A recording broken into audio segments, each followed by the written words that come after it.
ତାଙ୍କର ଯାହା ଯାହା ଦାବି ଥିଲା ଆମେ ତାକୁ ସବୁ ଅନୁଧ୍ୟାନ କଲୁ ଏବଂ ତାଙ୍କର ଦାବିର କେମିତି ସମାଧାନ ଯଥାଶୀଘ୍ର ହେବ ଏବଂ ସେ ତାଙ୍କର ନ୍ୟାର୍ଯ୍ୟ ଦାବି ଯାହା ଯାହା ଦେଇଛନ୍ତି ତାକୁ କରିବା ପାଇଁ ଆମେ ଗୋଟେ ହାଇ ଲେଭେଲ୍ କମିଟି କରିଛୁ ଯେଉଁଥିରେ ଆମର 2 ଜଣ ଏସି ଏବଂ ଆମର ଆଡ଼ିସନାଲ୍ ଡାଇରେକ୍ଟର ଜିଓଲୋଜି ଅଛନ୍ତି ସେମାନେ ସମ୍ବଲପୁର ଯିବେ ଏବଂ ଆମେ ତପନ ହୋତା ମହୋଦୟଙ୍କୁ ବି ଅନୁରୋଧ କରୁଛୁ ସେ ବି ସେ ଯେଉଁ କମିଟି ଯିବେ ସେ କମିଟିକୁ ବି ଅନ୍ ଦି ସ୍ପଟ୍ ଯିବେ ଯେହେତୁ ତାଙ୍କର ଆମେ ଚେଷ୍ଟା କରୁଛୁ ଯେହେତୁ କମିଟି ଯିବେ 10 ତାରିଖରେ କମିଟି ଯିବେ 10ରେ ଯାଇକରି ଆମେ ଭାବୁଛୁ ଯେହେତୁ ତାଙ୍କର ବହୁତ ଗୁଡ଼ା ମାନେ ୱାଇଡ୍ ସ୍ପ୍ରେଡ୍ ଜୋଗ୍ରାଫିକାଲ ଏରିଆରେ ଅଛି କାରଣ ସମ୍ବଲପୁର ଜିଲ୍ଲା ଏବଂ ବଲାଙ୍ଗୀର ଜିଲ୍ଲା ବିସ୍ତୃତ ଅଞ୍ଚଳ ତାର ତେଣୁ ସବୁଗୁଡ଼ିକ ଯେ ଜିଲ୍ଲା ଯାଇ ବିଭିନ୍ନ ସ୍ଥାନ ଦେଖିବାକୁ ଆସିବା ପାଇଁ ଆମେ ଭାବୁଛୁ 15 ଦିନ ଭିତରେ ସମାଧାନ ହେଇଯିବ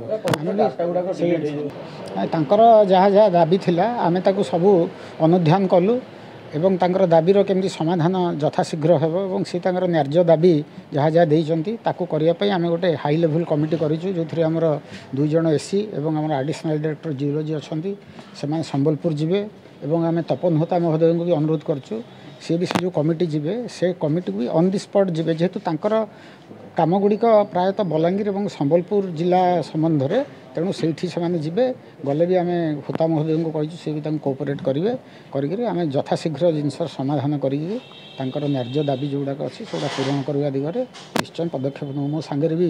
2 ଜଣ ଏସି ଅଛନ୍ତି ଯିଏ କମିଟିର ମେମ୍ବର ଅଛନ୍ତି ସମ୍ବଲପୁର ଏସି ଏବଂ ଆମର ଯିଏ ହେଡ଼କ୍ୱାର୍ଟର ଏସି ସିଏ ଆଉ ଆଡ଼ିସନାଲ୍ ଡାଇରେକ୍ଟର ତାଙ୍କ ସାଙ୍ଗରେ ଯିବେ ଯାଇକରି ତାକୁ ସମାଧାନ କରିବେ ଏବଂ ନ୍ୟାୟୋଚିତ ହେବ ନିଶ୍ଚୟ ମୁଁ ଭାବୁଛି ସମସ୍ତଙ୍କୁ ସେଇଟା ଗ୍ରହଣୀୟ ହେବ ନାଇଁ ସେଇଟା ଆକ୍ଚୁଆଲି ଯେତେବେଳେ ଆମେ ସର୍ଟ ଭିଜିଟ୍ରେ ଯାଉ ପାଖକୁ କାରଣ ଆମର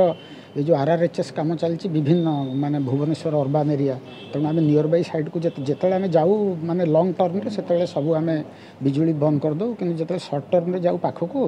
ଏଇ ପାଖରେ ଆମର ସବୁ ସାଇଟ୍ ଅଛି ଯେଉଁଟା ଆମେ 5 ମିନିଟ୍ 7 ମିନିଟ୍ ଭିତରେ ପଳେଇ ଆସୁ ତେଣୁ ଏଇଟା ଗୋଟେ ସ୍ୱଳ୍ପ ସମୟ ଯେହେତୁ ହୁଏତ ସେ ଇଏ ନଥିବେ ନହେଲେ ଆମର ପ୍ରାୟ ଦେଖିବେ ଆମର କୌଣସି ବିଜୁଳି ଶକ୍ତିର ଅପବ୍ୟୟ ପ୍ରାୟ କରାଯାଏ ନାହିଁ ଏବଂ ଆମେ ସମସ୍ତେ ସେଇ ଦିଗରେ ବହୁତ ଯତ୍ନବାନ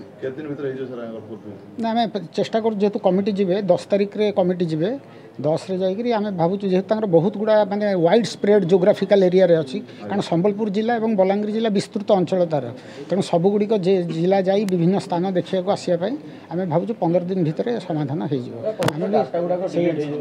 ନାଇଁ ସେଗୁଡ଼ା ତ ସେଇଥିପାଇଁ କମିଟି ଦିଆହେଇଛି ପରେ ଆମର ଗୋଟେ ଛାତ କମିଟି ଅଛି ସେ କମିଟିରେ ଯେଉଁମାନେ ଚେୟାରମ୍ୟାନ୍ ଆମର ଏସି ଅଛନ୍ତି ତା ଦେହରେ ମେମ୍ବର PA ଅଛନ୍ତି ତାଙ୍କୁ ଆମେ କହିଛୁ ସେଇଟା ବି ସେ ଯାହା କିଛି ଦେଇଛନ୍ତି ଦାବି ସବୁ ଦାବି ଉପରେ ଏକ୍ଜାମିନ୍ କରାଯିବ ସେ ଗୋଟେ ନାଇଁ ନାଇଁ ନାଇଁ ସେଇଟା ତ ଏକ୍ଜାମିନ୍ କରାଯିବ ସେଇଟା ତାଙ୍କର ଅଭିଯୋଗ ଦେଖନ୍ତୁ ଆଜ୍ଞା ଯେତେବେଳେ